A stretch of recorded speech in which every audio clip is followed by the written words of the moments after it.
뒤에 잘 들리시죠? 네, 저기 뒤에 말이에요. 앞에 말고. 제가 돌아보니까 처음 불광사 와서 관음제일 법문을 했었거든요. 그때 들렸던 민원 중에 하나가 소리가 안 들린다는 거예요. 뒤에서. 그때는 좀 제 목소리 톤이 작았었나? 이런 생각이 들었고, 누군가 그 얘기를 하더라고요, 최근에. 그래서 다시 한번 생각이 났고, 이게 법당에 오르기 전에 합창단에, 파라미타 합창단이 아니라 욕망의 합창단인 것 같습니다. 제목이 욕망의 강이에요.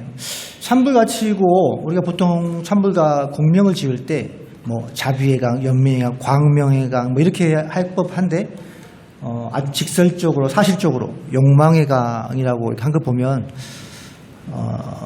다른 여러 가지 의미가 있을 수 있겠구나라는 생각이 들어요.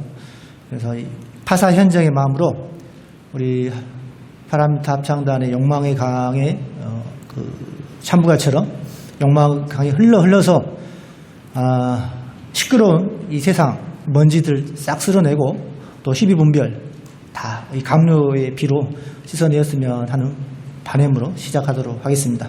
합창단 감사합니다.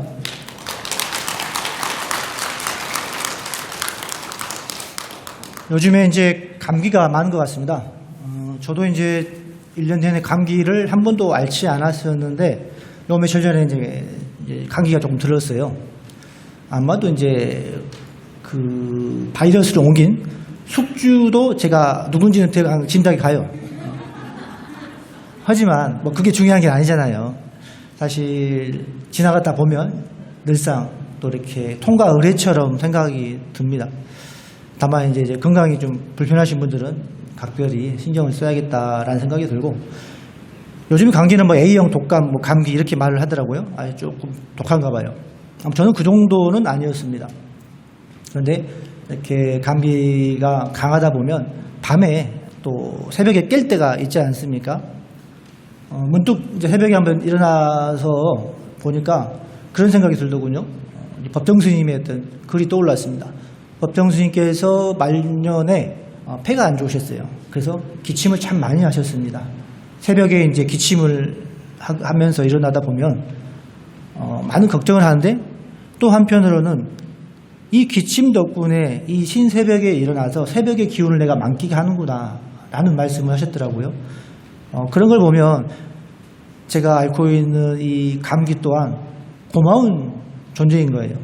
그래서 새벽에 잠시 일어나서 잠시나마 좌선이라는 것도 해볼 수도 있고, 생각하기에 따라서는 참 이 감기가 나에게도 하나의 보살이다 생각이 들었습니다. 그래서 어떻게 세상을 바라보는가에 따라 다를 것 같아요. 그럼 오늘 제목은 보살은 어떻게 살아야 하는가 라는 말로 적어보았습니다. 새해에는 어떻게 보살로 살아야 될까?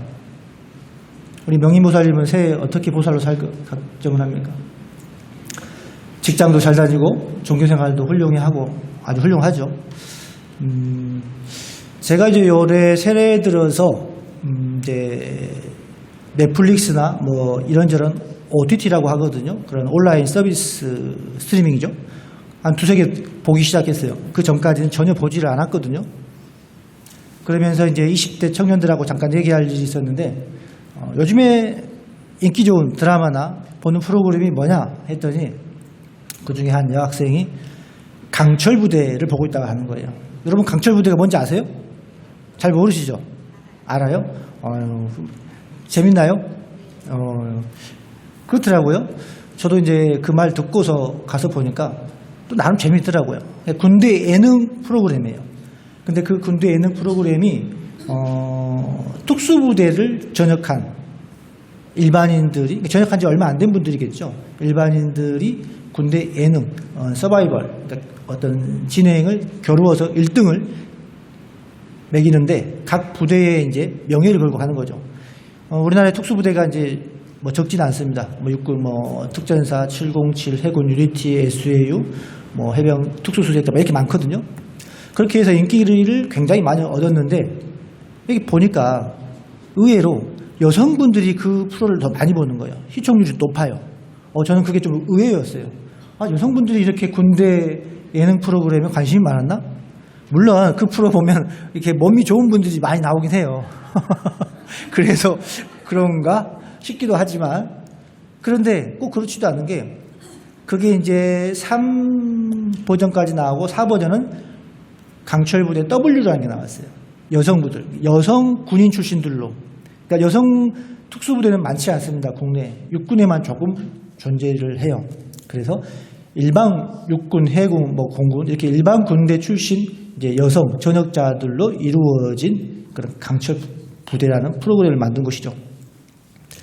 그럼 그 프로그램도 인기가 좋은 거예요. 비록 여성들이 하지만, 근데 보니까 웬만한 남성 못지 않더라고요. 그런데 근력이나 운동이나 이런 부분들이, 그 프로를 이렇게 보면서 야, 여성 참 대세 시대가 멀지 않았다 이런 생각이 들었어요. 좋으십니까? 지금 우리 전국의 지방의 도시들은 여성 인구가 남성 인구를 초월한 도시들이 있습니다. 이젠 여성 인구가 더 많아지는 시대가 된 거예요. 비단 채송만 그런 게 아니라 종교계도 그렇습니다. 예를 들면 한 6년 정도 된 것 같은데요. 종단에서 이제 스님들, 공부하는 스님들을 위해서 종단 장학생이라는 제도가 있어요. 이게 석박사 과정을 다니는 스님들이 지원을 해요. 그 응모를 해서 이제 합격이 되면 종단에서 이제 학자금, 등록금을 지원해주는 일종의, 종단에서는 뭐 거창한 말로 싱크탱크를 만들기 위한 이럴 수도 있겠고, 그래서 제가 그때 이제 박사과정을 할 때 지원을 했었어요. 당연히 됐죠. 되니까 이런 말 하죠. 종단 장학생. 근데 제가 특별하게 잘해서 된 건 아니야. 거기도 경쟁률이 있습니다. 그러니까 불교학과나 이렇게 공부 잘하시는 선생님들은 경쟁률이 있어요. 근데 저는 경쟁률이 없어요. 영화를 하기 때문에. 못 먹어도 고야. 그러니까 하면은 그냥 선구자 같아요. 사실은. 잘하든 못하든. 그래서 어려움이 있죠. 그래서 이제 돼서 이제 상을 주겠다고 종단으로 나오라고 그래서 갔죠. 갔는데 뭐 못 오신 분도 있지만 해외 유학생들 빼고 한 20명 정도 스님들이 계셨던 것 같아요. 비군인 스님들. 그런데 저하고 한 분인가 빼고는 다 비군인 스님들인 거예요. 그래서 이제 당시에 교육원장 스님과 차담을 해요. 이제 교육원장 스님 하는 말씀이, 차담을 하시면서 이렇게 비구 스님들이 없어서 야, 나중에 우리 비구 스님들은 절 마당이나 쓰려 할지도 모르겠다. 이런 얘기를 하시더라고요. 그 정도로 이제 뭐 비구 스님들이 공부를 안 한다는 게 아니라 조금 더 비구니 스님들이 더 적극적으로 한다라고도 볼 수 있는 현상이라는 거죠. 어찌 보면은 그게 또 하나의 긍정적인 면도 있을 수 있습니다. 같이 이제 평등해지고 더 수승해지는 이제 그런 날들이라고 보여집니다. 그만큼 이제 종교교회도 그렇고 밖의 세상도 그렇고 여성들의 지위가, 권익이 향상되어 있는 시대다라는 거예요. 우리가 불교계에서도 그렇죠. 보살하면 우리 여성 불자들 보살이라고 하잖아요. 특이한 현상입니다. 예전에 지금은 돌아가신 틴나칸 스님께서 한국에 이제 방한을 하셨을 때 주위에 이제 이렇게 안내를 하는데 스님들이 여성 불자들을 보고 보살님 하는 거예요. 그러니까 틴나칸 스님이 지금 뭐라고 하는 거냐. 그러니까 보살님이라고 한다. 깜짝 놀랐어요. 틴나칸 스님께서. 여성 불자를 보살님이라고 칭하는 경우도 없단 말이에요. 그래서 왜 그런가에 대해서 설명을 듣더니 뷰티풀, 익사이팅하다는 거예요. 너무나 대단하다. 그러니까 우리가 볼 때 불교계에서 보살이라는 건 부처에 버금가는 존재들이잖아요. 그런데 한국 불교에서는 여성 불자들을 그렇게 지극한 존재로 우대를 한다는 거잖아요. 이제 스님께서 보시기에. 그래서 우려 섞인 목소리가 아니라 정말 훌륭하다라고 말씀을 하셨다라는 겁니다. 그런 얘기가 더 기억이 나요. 또 그 외에도 이제 세상에서 이 보살이란 말이 많이 이제 회자가 됩니다. 그 중에 기억나는 게 그 프로야구에서도 보살이란 말이 좀 나오거든요. 여러분 혹시 아시는지 모르겠는데 그 중에 하나, 프로야구 구단에 하나라는 구단이 있잖아요. 하나 구단은 열성 팬들이 많아요. 그래서 하나 보살이라고 그래요. 그 팬들을 찐팬.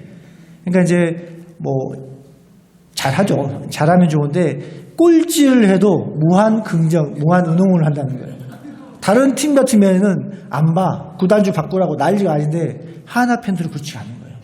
무한대로 애정을 표하고 잘못했건 잘했건 우리는 지지한다. 끝까지. 그래서 하나 보살 이렇게 말을 표현을 한다고 하더라고요. 그래서 제가 이제 뭐 하나를 광고하려고 하는 건 아니고 그 정도로 이제 보살이라는 말이 사회에서 유행적으로도 쓰고 있다라는 것이죠.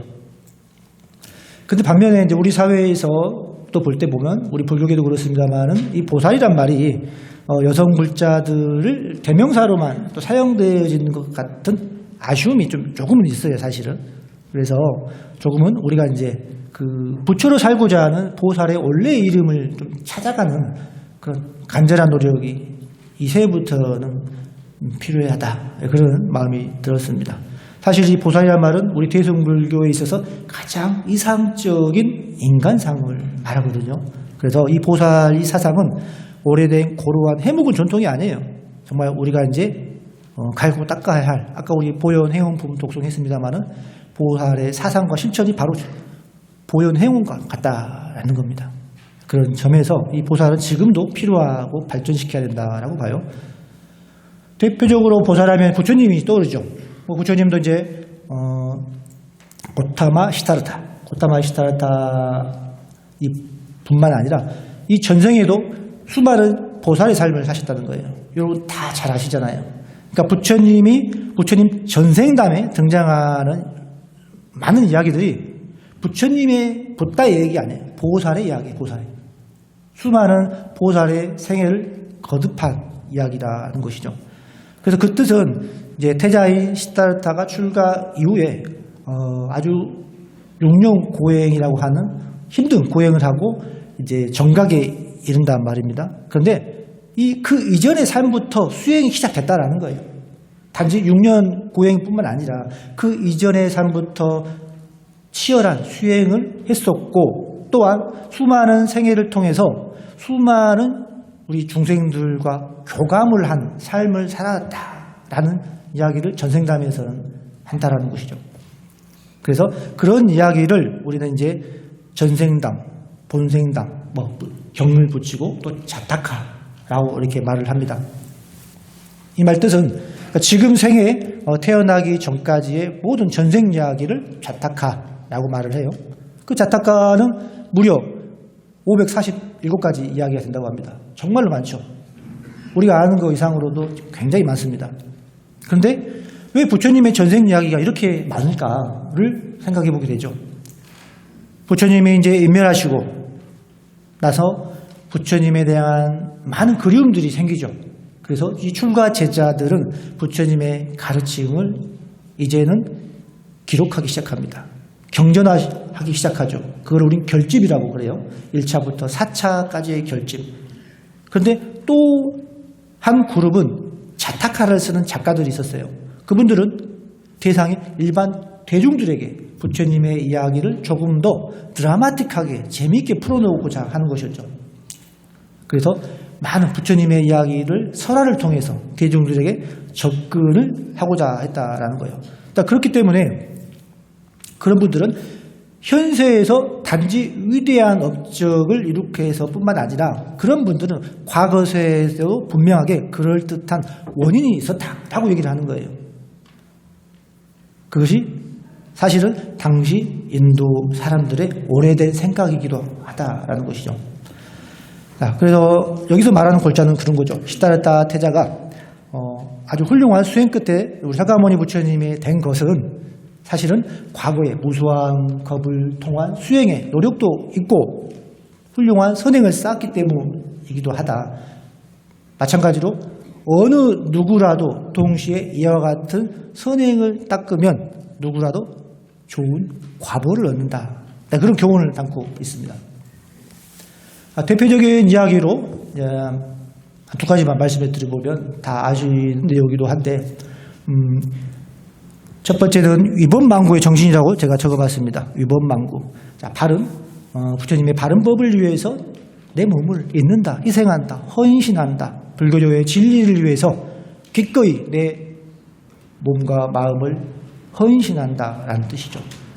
그래서 설산동자의 입원망구 이야기를 해볼까 합니다. 우리가 법당에 가면은 보통 벽화에 그런 그림들이 꽤 있는 경우가 많습니다. 설산이면 우리가 이제 부처님 6년 고행을 했던 곳에 설산 수도상이 있어요. 그런 설산은 불교의 어떤 수행의 상징이기도 합니다. 설산에서 수행하는 젊은 수행자가 있었다는 거예요. 여기서 설산동자라고 표현을 하죠. 치열한 깨달음을 이루기 위해서 수행을 하는데 말처럼 수행이 쉽지 않다는 거예요. 깨달음의 정각을 이루기가 그때 어느 개성이 들려온다라는 거예요. 재행무상 시생멸법이라는 말이 들어요. 그러니까 이 세상은, 이 삼라만상은 모든 게 덧없다. 그리고 태어나고 사라지는 것은 하나의 불변의 이치다라는 얘기예요. 그게 이제 얘기를 어디서 나올까? 이 수행자가 둘러보니 아무도 없지만 저 어딘가에 나찰을 아시죠? 약간 도깨비 같은 존재. 그런데 이 나찰이라는 존재는 사람의 살과 피를 먹습니다. 나찰이 그 개송을 하는 거예요. 그래서 이 수행자가 나찰하게 다가가서 혹시 그 개송을 당신이 지금 말을 했느냐? 그렇다, 내가 말을 했다. 혹시 그 다음 개송이 있지 않느냐? 정말로 듣고 싶다라고 하죠. 근데 나찰은 단호히 거절합니다. 알지만 말해줄 수가 없다. 왜? 난 지금 너무 배가 고프다라는 거예요. 그럼 어떻게 해야 되는가? 너의 살과 피가 필요하다. 그러면 내가 나머지 개성을 말해주겠다라고 하는 거예요. 젊은 수행자는 고민을 하죠. 이 개성을 듣고 내 몸과 마음을 희생을 시킬 것인가? 우리 중생들 입장에서는 그렇잖아요. 죽음을 각오하면서까지 개성을 들어야 할 만하나? 그런 정도로 이익이 있나? 이렇게 생각할 수는 있겠죠. 수행자가 깨달음, 불교의 진리를 얻기 위해서라면 기꺼이 이 몸과 마음 바칠 수 있다라고 이제 마음을 내는 거죠. 그리고 설산이니까 절벽 위에서 이제 뛰어내릴 준비를 합니다. 밖에서 보면 투신자살, 우리로 보면은 소신공양 이게 되겠죠. 뛰어내리는 찰나에 개송이 읊어 나오는 거예요. 생멸멸이 정멸위락. 이 나고 죽는 이 모든 것은 결국에는 사라지고 그 사라짐은 고요함으로 이어지고 곧 그것이 즐거움이다. 그 즐거움이란 열반의 즐거움이고 깨달음의 세계다라는 개송이에요. 그리고 나서 그 개송이 이제 삼천초목의 바위의 절벽에 오롯하게 아로 새겨진다라는 겁니다. 여기서 이제 나오는 교훈은 그 개송을 듣기 위해서 과연 몸과 마음을 헌신할 수 있을 것인가 라는 거죠. 그런데 자타카에서는 이렇게 말을 하는 거예요. 비록 그 불교적 진리를 위해서라면 나를 희생해서라도 진리와 중생을 위해서라도 나를 희생할 수 있다. 그게 바로 보살의 정신이다라고 말을 하는 겁니다. 그런 생각이 듭니다. 과연 우리가 이 이번망구 법을 위해서 내 몸을 헌신한다는 게 과연 어느 정도 의미고 어느 정도 값어치 무게감일까? 또 그렇게 하려면 어떻게 해야 할까? 우리는 그렇게 보살의 마음을 가지고 있는가? 그렇지 못한 것은 저희가 볼 때는 그런 것 같아요. 지금 세상에는 너무나 많은 풍요로움이 있죠. 많은 경전 공부를 하고 니까야 공부를 하고 오록 공부를 하고 많은 정보들이 넘쳐나요. 그런데 정작 문제는 불교적 진리에 귀의를 하고 있는가, 즉 수행자처럼 살고 있는가라는 겁니다. 그것은 수행에 대한 간절함이 없다라는 거예요. 단지 배워감의 욕망만 있는 건 아닌가. 우리 아까 말했던 욕망의 강의 노래처럼. 그래서는 시비분별에 휩싸이고 자꾸 시끄럽게 할 수밖에 없죠. 그래서 다시 한번 발언을 하고 수행자처럼 간절한 마음을 낼 때 비로소 우리는 보살의 정신을 가져갈 수 있다라는 뜻에서 저는 이분만국의 정신을 처음으로 말씀을 드려보았습니다. 자, 두 번째는 보호시 바람일의 완성인데요.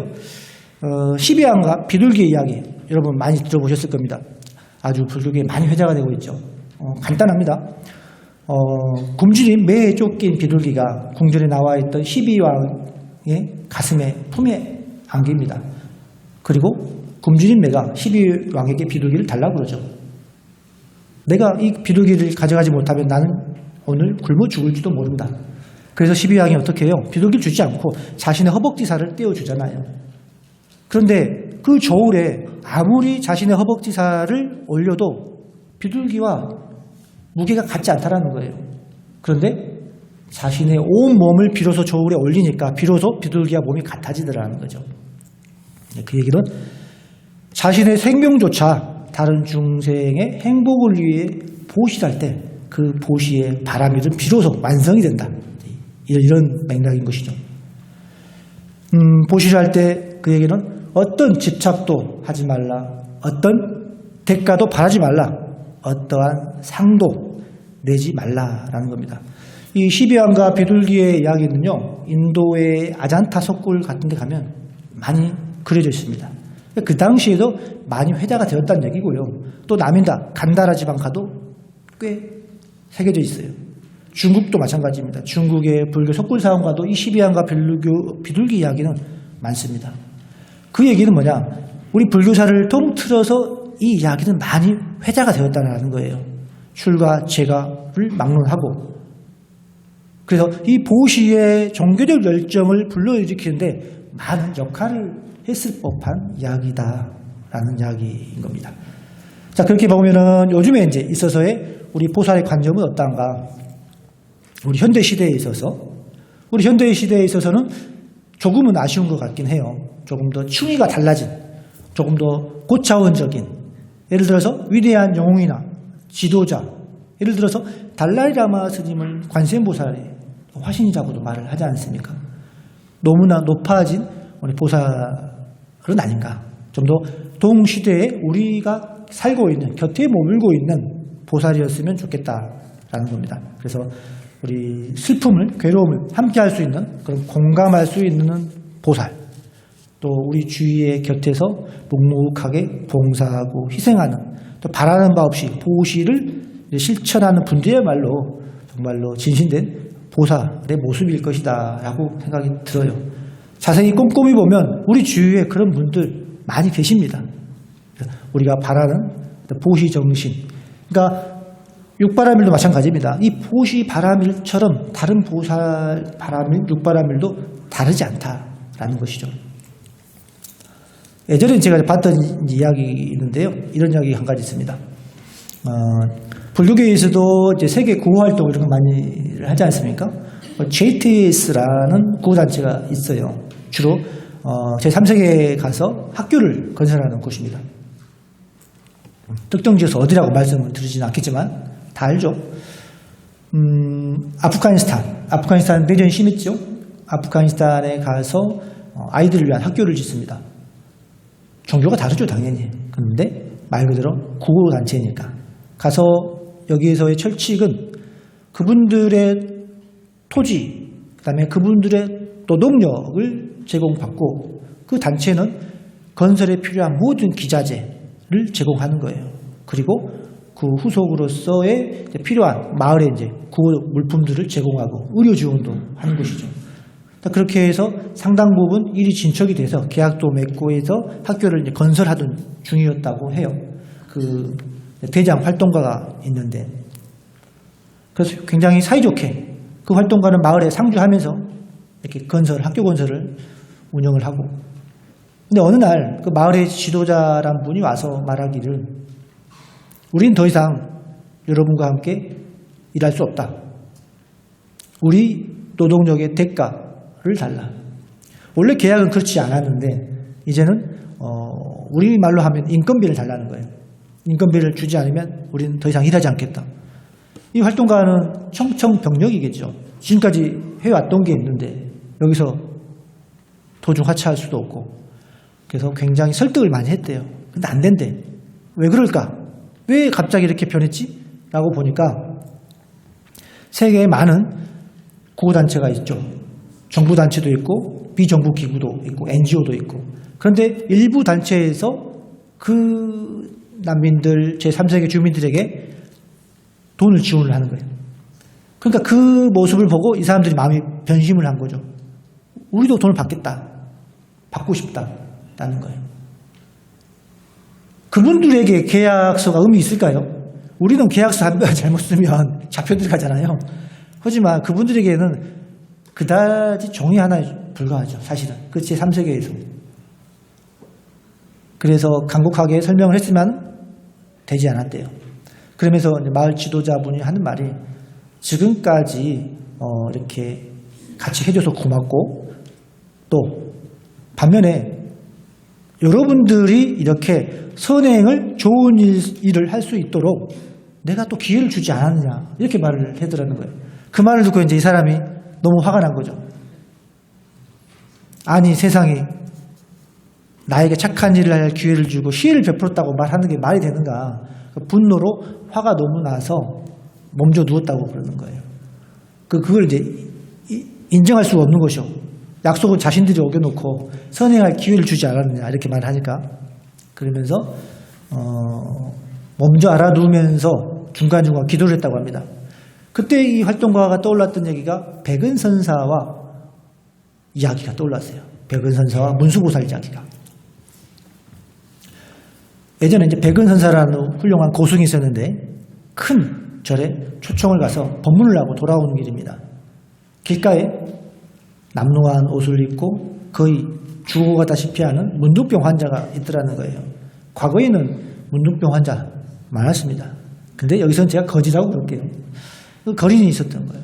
그래서 백은 스님께서 안타깝고 너무나 추워 보여서 자신이 입고 있던 그런 남루한 장삼을 벗어서 이렇게 덮여주었대요. 그랬는데 그 거지가 이런 방구하고 표정도 없이 묵묵하게 있더라는 거예요. 그래서 백은 스님께서 좀 나무랬다고 합니다. 아니 이보시기에 그래도 이렇게 호의를 베풀었으면 감사하다는 말 한마디 어떤 표정이라도 지어야 되는 게 맞지 않는가라고요. 그랬더니 그 거지가 물끄러미 백은 스님을 보더니 이보시오 태사, 내가 지금 이 물건을 받는 것은 당신에게 선행할 기회를 준 건 아니냐. 나에게 오히려 감사합니다 거지님 이렇게 해야지 지금 그따위 말이 무슨 말이냐라고 말을 하는 거예요. 그때 백은 스님이 순간 깨달음이 옵니다. 그리고 바로 그 자리에서 엎드려서 그 거지에게 절을 올려요. 아, 소승이 가르침이 부족했습니다. 위대한 성인을 몰라 뵀습니다. 라고요. 그리고 이제 자리에 일어섰는데 거지는 온데간데가 없는 거예요. 그리고 거기에는 아름다운 연꽃 한 송이가 펴 있더라는 거예요. 그제서야 백은 스님이 아, 문수보살이 다녀가셨구나. 라고 이제 말을 했더라는 거예요. 네, 그런 이야기가 문득 생각이 들었더랍니다. 그리고 그 생각을 하고 나니까 더 이상 마을 지도자가 믿지가 않더라는 거예요. 아, 이 사람이 문수보살의 화신이구나 라는 생각. 입장을 바꿔놓고 보면 그분들 입장에서 그럴 수도 있겠다라는 거예요. 우리처럼 어떤 자본주의와 경제적으로 교육 훈련 받은 분들이 아니라는 거죠. 입장을 바꿔놓고 역지사를 생각해 보니까 아, 그분이 내게 공덕을 쌓게 해준 문수보살이었다. 이렇게 정리가 되어서 어느 정도 마음을 정리할 수가 있었다라는 거예요. 이 이야기도 마찬가지입니다. 그래서 우리가 스스로 베풀었다는 상을 지을 필요도 없고 보시했다는 그 마음조차 낼 필요가 없는 것. 그걸 우리는 금강경에서는 늘 말하는 무주상보시다는 거예요. 그래서 중요한 것은 어떤 타인이 다른 사람이 나를 위해서 착한 일을 한다, 보살행을 한다 이렇게 축켜 세우는 것은 그 사람의 몫이죠. 우리가 어쩔 수 할 수 없는 거잖아요. 그런데 내 자신 스스로 내가 우월하다, 보살행을 한다라는 상, 아상을 내어서는 안 된다라는 겁니다.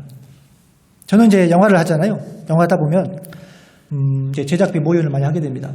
작게는 소액 10,000단위부터는 크게는 10,000,000단위까지 제가 보시를 받습니다. 쉽지 않아요. 어려워요. 모이면 항상 부족해요. 그래서 저번에는 제가 차를 팔았어요. 그래가지고 그걸로 이제 마지막 제작비를 보탰습니다. 자, 그런데 제가 영화 많이 보면 크레딧에 그 도움을 주신 분들 이름을 다 올린단 말이에요. 그러면 액수와 관계없이 그분들은 굉장히 소중한 은혜로운 분들이잖아요. 그런데 그분들이 제작비를 보탰다고 해서 영화에 대해서 어떤 소유권, 어떤 이야기를 하냐? 그렇지는 않습니다. 그럴 수가 없죠. 왜? 무주상 보시니까요. 영화의 필름을 한쪽 달라? 이런 말도 할 수가 없는 것이죠. 또 영화 왜 이래? 이런 말을 잘 하지 않죠. 있을 수 없는 이야기라는 거예요. 그 보시를 함에 있어서 내가 얼마만큼의 보시를 했는데 지금 이게 나한테 어떤 홀대냐 이렇게 말하는 건 있을 수 없다라는 거예요. 그건 허황된 잘못된 관념, 보시의 속성을 잘못 이해하고 있다라는 겁니다. 자, 그렇게 보면 스님들은 또 그럼 어떻게 무주장 보시를 행할 것인가를 보면 스님들은 그런 경우는 있더라고요. TV나 신문에 보면 그에게 기금을 이렇게 또 보시하는 스님들. 하나 저처럼 이 빈승들은 그럴 수가 없습니다. 그렇기 때문에 어떻게요? 이렇게라도 법시를 행하는 거예요. 설법을 하는 거예요. 부처님의 가르침으로 조금이나마 중생들에게 다가가고 각성할 수 있고 열반으로 가는 지름길을 안내를 해드리는 것. 이게 가장 근본적인 설법이고 보시행, 스님들에게는. 근데 반면에 홀로 깊은 산에서 수행하는 스님들은 어떨까요? 그분들은 가진 게 없고 찾아오는 사람이 없잖아요. 그럼 그분들은 어떻게 보시행을 할 수 있을까요? 그분들은 선정 수행 속에서 보시를 할 수가 있습니다. 선정 속에서 그런 마음을 내서 마음 속에서 온 중생에게 자비로운 마음을 내었을 때 그것은 바로 보시의 완성이 되는 거죠. 명상을 하면서 어떻게 그 보시가 이루어지느냐라고 할 수 있지만 사실은 이렇게 외적으로 보여지는 보시 못지않기보다는 더 큰 효과를 낼 수가 있다라는 겁니다. 자, 그것은 보시의 의도가 중요하고 보시의 의도의 청정성이 그만큼 중요하다라는 말씀을 드립니다. 자, 마지막으로 이제 세 번째로는 전사와 같은 수행자가 되자라는 말씀을 드립니다.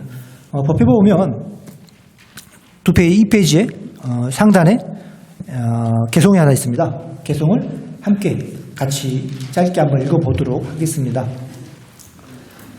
수행승은 고향 받을만 하고 대접 받을만 하며 보시 받을만 하고 존경 받을만 하며 세상에 위없는 복받치다. 수행수들이여 세상에 수행승도 멀리 활을 쏘고 번개처럼 맞추고 강력한 대상을 처부수어야 한다. 안구따라 니까에서 나오는 얘기인데요. 저도 이 개성을 보고 약간 의아했어요. 굉장히 이 수행자를 전사로 비유를 했습니다. 근데 그게 타당한 게 부처님이 출가 이전에 히타르 태자로 살 적에는 굉장한 출중한 무술인이었습니다. 무예를 아주 잘했습니다. 적군을 물리치는 용맹한 전사로서의 부처님이었다는 거예요. 아내인 야소다라를 얻기 위해서 그 부족 간의 무예 대회에서 1등을 하시는 거예요. 그만큼 활 쏘는 궁예, 궁술과 무술이 출중했다라는 기록들이 있습니다. 그래서 불교를 우리가 이제 보통 지혜와 자비의 종교라고 하잖아요. 그러니까 지혜, 자비와 연민, 지혜는 사실은 기본이 바탕이라는 거예요. 다만 부처님께서는 한 발 더 나아가서 전사처럼 용감하게 살아야 된다라고 말을 해요. 그리고 강력한 힘을 가진 승리자가 되어야 된다. 패배자가 되어서는 안 된다라고 말합니다. 우리 성단에 바라이제라는 게 있어요. 바라이제. 큰 죄를 범행했을 때 묻는 큰 죄의 대목입니다. 바라이제. 이 바라이라는 어원이 빠라지까예요. 빠라지까라는 말은 패배자라는 말입니다. 불교와 동시대에 있었던 자인화교 많이 들어보셨죠? 출가 3그룹으로서 불교와 자인화교는 공통점이 많아요. 지금도 인도 사회는 있습니다. 이 자인화교에서의 깨달은 수행자를 진화라고 하는데 진화가 뭐냐? 바로 승리자라는 표현이에요.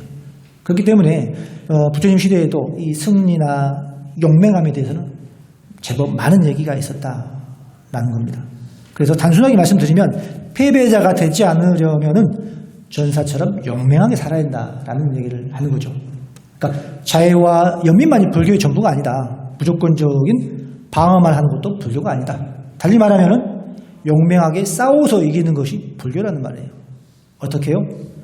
내 마음속에 번뇌를 무찌르듯이, 그리고 근본 무명을 타파하듯이, 또 내 외부에 강력한 대상을 쳐 부술 수 있는, 그게 괴로움이라면 쳐 부술 수 있는 단호한 입장도 불자의 역할이다, 소임이다 라는 겁니다.